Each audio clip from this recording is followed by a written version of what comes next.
Gloria Hall steps into the cafe like she is every Wednesday for the past 3 years. Her gray sneakers squeak slightly on the tile. She nods to the barista, takes her usual seat, second booth by the window, and opens her notebook.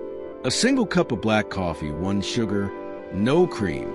To the others, she's just a quiet older woman. But to those who know her, she's a pillar. Teacher, mother, grandmother. A woman who raised her son alone with discipline, love, and unshakable belief in doing what's right. The camera lingers on her hands. Steady, weathered, folded over a pressed flower from her garden. The morning feels ordinary, but something in the air shifts.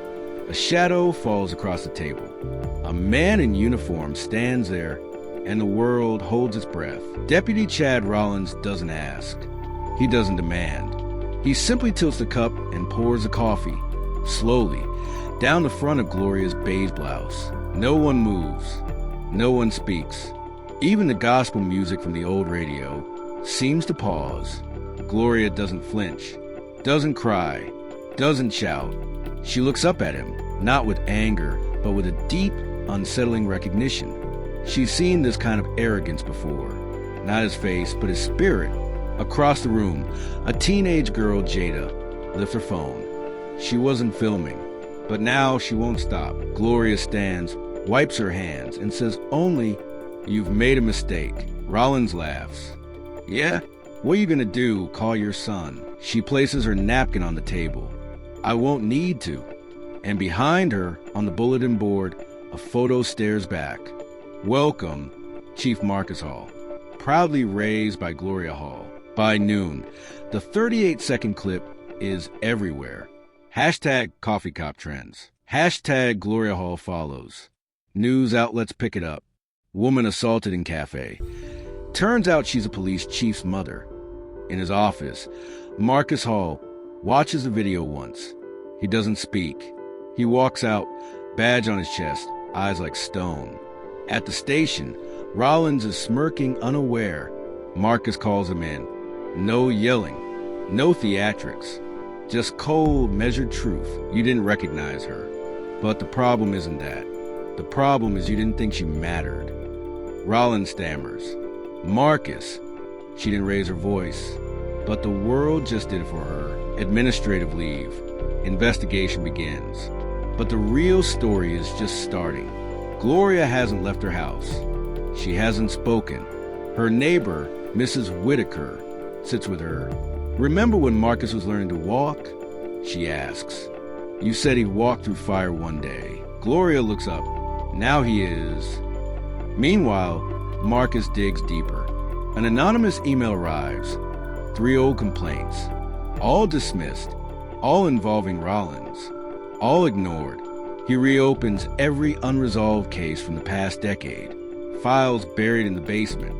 Voices erased. Truths folded into manila envelopes and forgotten. A young officer, Reynolds, whispers, "You're making enemies." Marcus, "Then let them show their faces." Marcus pins a single sheet to the precinct's public board. Officers under formal review. 7 names, 7 badge numbers, dates, brief descriptions. No accusations, just facts. Beneath it, a handwritten note. No justice without truth. No trust without transparency. The lobby floods. Reporters. Protesters. A woman steps forward. Her son filed a complaint years ago. It vanished. Today, she sees his name on the list. "Thank you," she whispers. Inside, officers whisper witch hunts. One quits dramatically. Another is caught mocking the list online. Marcus doesn't react. He just keeps working. A new envelope arrives. No return address. Inside, one name.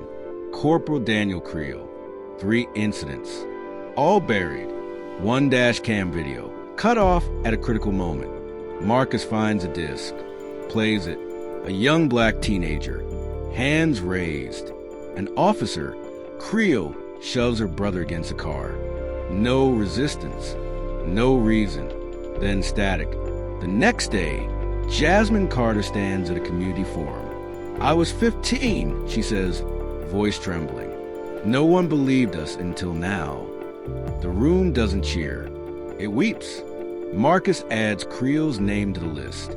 One more, but the fight isn't over. The mayor calls Marcus in. Powerful voices want the reform slowed. She warns, you rattle the wrong cages.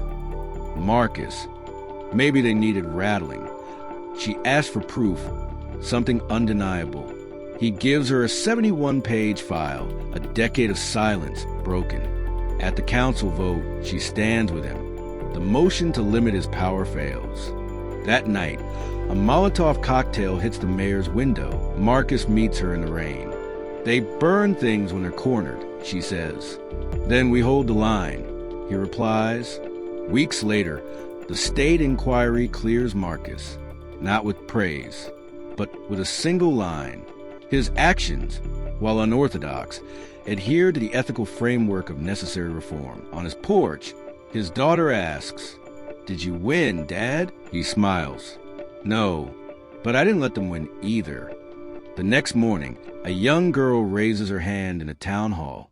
"Why did that officer pour coffee on your mom?" Marcus kneels beside her. "Because sometimes people forget the weight of their actions, but it's our job to remind them." She nods.